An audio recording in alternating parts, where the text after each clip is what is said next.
Hello అండి, welcome back to my channel. నిన్న మా ఫ్యామిలీతో కలిసి మా నెల్లూరులోని చాలా ఫేమస్ అయిన పెంచిలకోన లక్ష్మీ నరసింహస్వామి వారి ఆలయానికి వెళ్ళాను. ఫస్ట్ టైం నేను ఇక్కడికి వెళ్తున్నానండి, అది కూడా బ్రహ్మోత్సవాలు జరిగే టైంలో. నెల్లూరు నుంచి పెంచిలకోన వెళ్ళాలంటే పొదలకూరు మీదగానే వెళ్ళాలి. ఇక్కడికి వెళ్ళడానికి ద బెస్ట్ వే మాత్రం Nellore to Podalakuru, Podalakuru to Rapur, Rapur to పెంచిలకోన. Nellore నుంచి పెంచిలకోనకి 75 నుండి 80 కిలోమీటర్ల దూరం వరకు ఉంటుందండి. పెంచిలకోనకి వెళ్లే రూటులో ఎక్కువగా మామిడి తోటలు అయితే కనిపిస్తాయండి. ఇది మామిడి పళ్ళ సీజన్ కాబట్టి ప్రతి చెట్టుకు కూడా మామిడి పళ్ళు ఉన్నాయి. నెల్లూరు నుంచి ఒక్కటే కాదండి, కడప, తిరుపతి, రాజంపేట నుంచి కూడా ఇక్కడికి ఎక్కువగా వస్తుంటారు. పెంచిలకోనకి లోపలికి వెళ్ళడానికి ఎంట్రన్స్ ఉంటుంది కదండి, అది చూడడానికి చాలా బాగుంటుంది. ఇక్కడ ఎంట్రీ టికెట్ కూడా తీసుకుంటారండి, 50 రూపీస్ వరకు చార్జ్ చేస్తారు. లోపలికి వెళ్ళిన తర్వాత వ్యూ ఇలా ఉంటుందండి. ఇక్కడ మేము ఒక చిన్న పొరపాటు చేసాము. అదేంటంటే గుడిలోకి వెళ్తున్నాం కదా, గుడి కూడా దగ్గరే కాబట్టి చెప్పులు అవసరం లేదనుకొని అందరం చెప్పులు తీసి ఆటోలో వేసి వెళ్ళాము. మా వారు మా పిన్ని మాత్రం చెప్పులు వేసుకొని వచ్చారు. నేను ఎందుకు పొరపాటు చేశాను అన్నానో మీకు ముందు ముందు చెప్తాను. గుడి దగ్గరికి వెళ్ళేటప్పుడు రోడ్ కి సైడ్ అటు ఇటు రెండు వైపులా కూడా షాపింగ్ చేసుకోవడానికి వీలుగా షాప్స్ అయితే ఉన్నాయి. గుడి దగ్గరికి వెళ్ళడానికి 500 మీటర్స్ కి ముందే వెహికల్స్ పార్క్ చేసుకోవడానికి కొద్దిగా ప్లేస్ కూడా ఉంటుంది. అలాగే దూర ప్రయాణాలు చేసి వచ్చిన వాళ్ళకి ఒక రోజు ఇక్కడ నిద్ర చేయాలి అనుకునే వాళ్ళకి కూడా దేవాదాయ శాఖ వారి వసతి గృహాలు కూడా ఉన్నాయి. ముందుగానే ఇక్కడ రూమ్స్ ని బుక్ చేసుకోవచ్చు. అంతేకాదండి, ఇక్కడ ప్రతి సంవత్సరం కూడా కళ్యాణాలు జరుగుతుంటాయి. దానికోసం ప్రత్యేకంగా కళ్యాణ మండపం కూడా ఉంది. అంతేకాకుండా మొక్కుబడులు ఏమైనా ఉండి తలనీలాలు సమర్పించాలి అనుకునే వాళ్ళ కోసం ఇక్కడ కళ్యాణ కట్ట కూడా ఉంది. ఈ గుడి చూడాలంటే ఎర్లీ మార్నింగ్ కానీ లేదా నైట్ టైం కానీ చూస్తే మెస్మరైజింగ్ గా ఉంటుంది. ఇక్కడ మీరు చూస్తున్నది స్వామివారి దర్శనానికి ఎంట్రన్స్ అండి. నేను వచ్చింది బ్రహ్మోత్సవాల టైంలో అని చెప్పాను కదండి, అందుకే పోలీసులు అడుగడుగునా కూడా సెక్యూరిటీ కోసం ఉన్నారు. మేము వెళ్ళింది రెండో రోజు కాబట్టి జనాలు కూడా పెద్దగా లేరండి, క్యూ లైన్లు కూడా ఖాళీగానే ఉన్నాయి. స్వామివారికి బ్రహ్మోత్సవాలలో భాగంగా రెండవ రోజు ధ్వజారోహణ కార్యక్రమాన్ని చేశారు. వృషభ లగ్నం స్వాతి నక్షత్రం బుధవారం రోజున చతుర్దశి సాయం సంధ్యా సమయంలో స్వామివారి ఆవిర్భావం జరిగింది కాబట్టి దానిని ప్రధానంగా చేసుకుని ప్రతి సంవత్సరం వార్షిక బ్రహ్మోత్సవాలని ఈ పెంచిలకోన క్షేత్రంలో నిర్వహిస్తారు. ఇక్కడ ధ్వజారోహణ కార్యక్రమం జరుగుతుంది, మీరు కూడా చూడండి.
కార్యక్రమం అవ్వడానికి లేట్ అవుతుందని చెప్పేసరికి మేము బయటకు వచ్చేసామండి. గుడి లోపల టెంకాయ కొట్టడానికి అవకాశం లేదండి, బయటకు వచ్చిన తర్వాతే కొట్టాలి. లక్ష్మీ నరసింహ స్వామికి పసుపు కుంకుమలు వేసిన తర్వాత కొబ్బరికాయ కొట్టాము. కొబ్బరికాయ కొట్టేటప్పుడు అందులో నీళ్లు ఉంచేలాగా కొట్టడం చాలా కష్టం కదా, కానీ ఈసారి మాత్రం కుదిరింది. ఇందులో నీళ్లు చాలా ఎక్కువగా ఉన్నాయి, పైగా తీయగా కూడా ఉన్నాయి. స్వామివారి దర్శనం చేసుకున్న తర్వాత ఆయనకి లెఫ్ట్ సైడ్ లో ఆదిలక్ష్మి అమ్మవారి దేవాలయం కూడా ఉంది. అమ్మవారి దర్శనం చేసుకుని బయటకు వచ్చిన తర్వాత బయట ఉన్న ప్లేస్ చాలా ప్రశాంతంగా ఉంటుందండి. ఇక్కడ కనిపిస్తున్న చెట్లకి ఎవరికైనా పిల్లలు లేకపోతే ఇక్కడికి వచ్చి ముడుపులు కడతారంట. మనసులో కోరిక కోరుకుని ముడుపులు కట్టిన తర్వాత అవి ఖచ్చితంగా నెరవేరుతాయని అంటున్నారు. స్వామివారి ఆలయానికి అలాగే లక్ష్మీదేవి అమ్మవారి ఆలయానికి మధ్యలో ఒక వే ఉంటుందండి, అదే వాటర్ ఫాల్స్ కి వెళ్లే మార్గం. ఇక్కడికి వెళ్లే దారిలోనే అన్నదానానికి ఏర్పాట్లు చేస్తున్నారండి.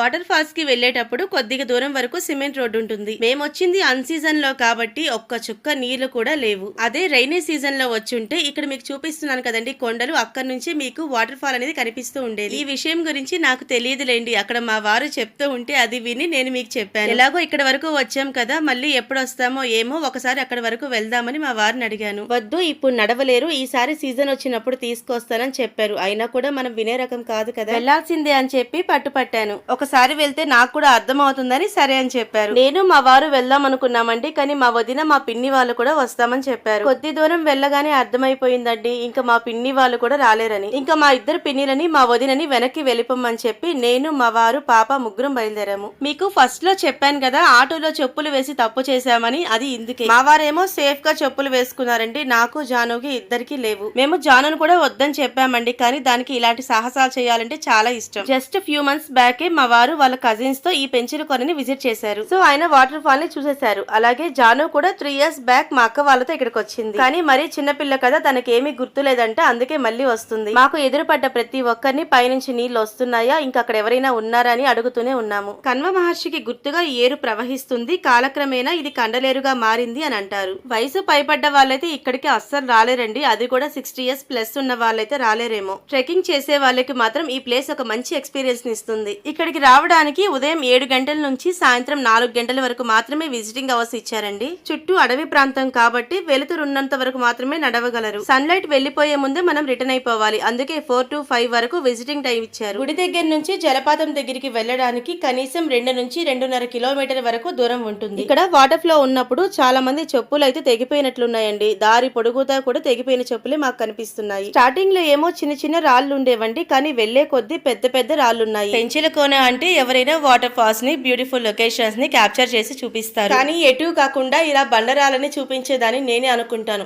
పర్వాలేదులేండి, ఇలా కూడా చూసినట్లుంటుంది. వెళ్లే దారిలో ఇలా రాళ్ల మీద పేర్లు చూసి జాను నన్ను అడిగిందండి, మమ్మీ ఇక్కడికి వచ్చేటప్పుడు పెయింట్ డబ్బాలు తీసుకుని వచ్చి పేర్లు వేస్తారా అని. తనకే కాదండి, నాకు కూడా అదే డౌట్ వచ్చింది. ఏం చెప్పాలో తెలియక అవునని చెప్పాను. రాళ్ల మధ్య వెళ్లేటప్పుడు ఒక పెద్ద కొండ అయితే కనిపించిందండి. వర్షాలు పడే టైంలో ఇక్కడ నుంచి వాటర్ ఫ్లో అవుతుందంట. ఈ కొండను చూస్తుంటే మాత్రం వచ్చి పైన పడిపోతుందేమో అన్నంత ఫీలింగ్ కలిగింది. చాలా దూరం నడిచొచ్చేసరికి అలసిపోయామండి, కాసేపు అక్కడే కూర్చొని రెస్ట్ తీసుకున్నాము. ఒక్కసారి వెనక్కి తిరిగి చూసిన తర్వాత మేము వచ్చిన దారి కూడా కనిపించలేదండి, మొత్తం రాళ్లతో నిండిపోయి ఉంది. తెచ్చుకుందేమో ఒకే ఒక వాటర్ బాటిల్ అండి, అది కూడా అయిపోయింది. తండ్రి కూతురు ఇద్దరేమో చేతిలో ఏమీ లేకుండా హ్యాపీగా నడుచుకుంటూ వెళ్ళిపోయారు. నాకేమో ఒక చేతిలో వాటర్ బాటిల్, మరొక చేతిలో ఫోను. అసలే ఇక్కడ ఎవరూ కనిపించట్లేదని భయంతో వెళ్తూ ఉంటే మరో పక్క ఏమో మా వారు ఇక్కడ పులులుంటాయి జాగ్రత్తగా రావాలి అని చెప్పి భయపెట్టారు.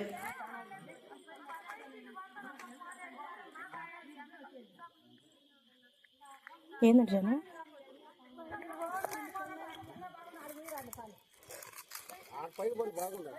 పైకా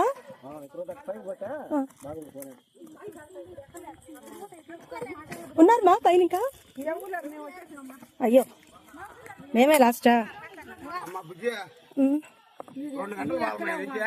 ఇంకా 2 గంటలు పోవాలా? అబ్బా, 2 గంటలు పోవాలి.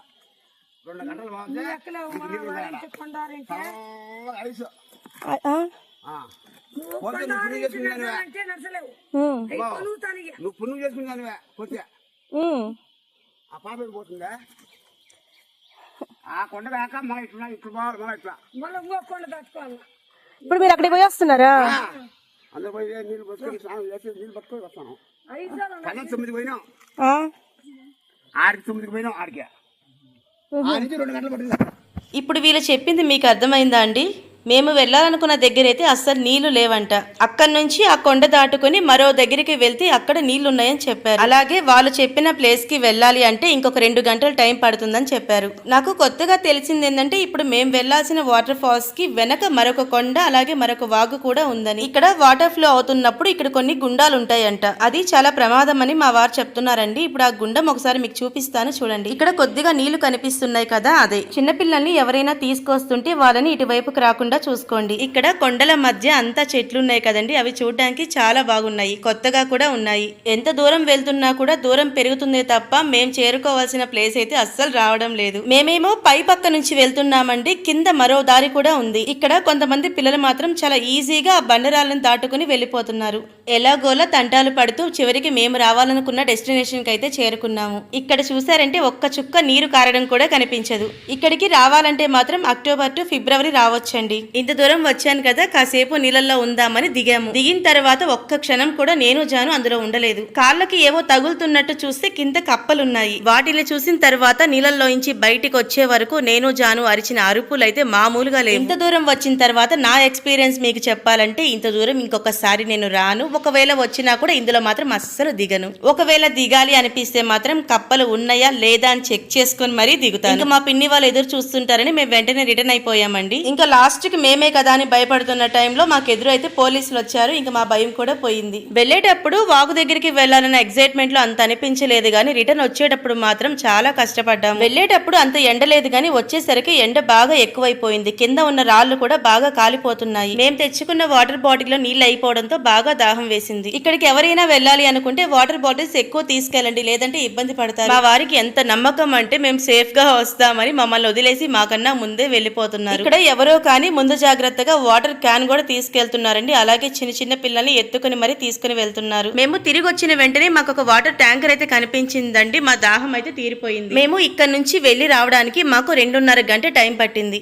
తిరిగి వచ్చిన తర్వాత అన్నదానం చేస్తారు కదండి, అక్కడికి వెళ్ళాము. ఇక్కడ బ్రహ్మోత్సవాలు అప్పుడే కాదండి, ప్రతి రోజు కూడా వచ్చిన భక్తులందరికీ అన్నదాన ఏర్పాట్లు జరుగుతాయి. ఇక్కడ మాత్రమే కాకుండా గుడికి స్టార్టింగ్ లో కూడా అన్నదాన సత్రం ఒకటి ఉంది. పాపం జాను తిరిగి వచ్చి అలసిపోయింది కదండి, తనకి ఆకలిగా లేదంటే మా వదిన కూర్చోబెట్టి తిట్టి మరీ తినిపిస్తుంది. ప్రతి రోజు కూడా ఇక్కడికి వచ్చే భక్తులకి అన్నదాన ఏర్పాట్లు అనేవి ఎలాంటి లోటు లేకుండా జరుగుతున్నాయి. మేము తిరిగి వెళ్లేటప్పుడు ఒక ఊరిలో లక్ష్మీ నరసింహస్వామి వారి గుడి ఒకటి ఉందండి. ఇక్కడ కూడా వచ్చిపోయే భక్తులకి బ్రహ్మోత్సవాల సందర్భంగా వెహికల్స్ ఆపి మరి వాళ్ళ దాహం తీరుస్తున్నారు. ఇక్కడ మీకు కనిపిస్తున్న పిల్లలు చాలా యాక్టివ్ గా ఉన్నారండి. మమ్మల్ని అడుగుతూనే ఉన్నారు, మీ దాహం తీరిందా, ఇంకా ఏమైనా కావాలా అని. మన దగ్గర ఏమైనా ఖాళీ వాటర్ బాటిల్స్ ఉంటే అందులో నిమ్మరసము అలాగే మంచినీళ్ళు కూడా పోసిస్తున్నారు.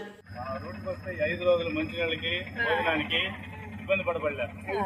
5 రోజులు కంటిన్యూగా తర్వాత నిమ్మరసము, మజ్జిగ, పులిహోర, దద్దోజనము, ఉదయాన్నే పొంగలి, మధ్యాహ్నం భోజనము అన్ని 5 రోజులు కంటిన్యూ. చూశారు కదండి మా ఫ్యామిలీతో పెంచిలకోన ట్రిప్ ని. ఈ వీడియో మీకు నచ్చినట్లయితే లైక్ చేసి నా ఛానల్ ని సబ్స్క్రైబ్ చేసుకోండి.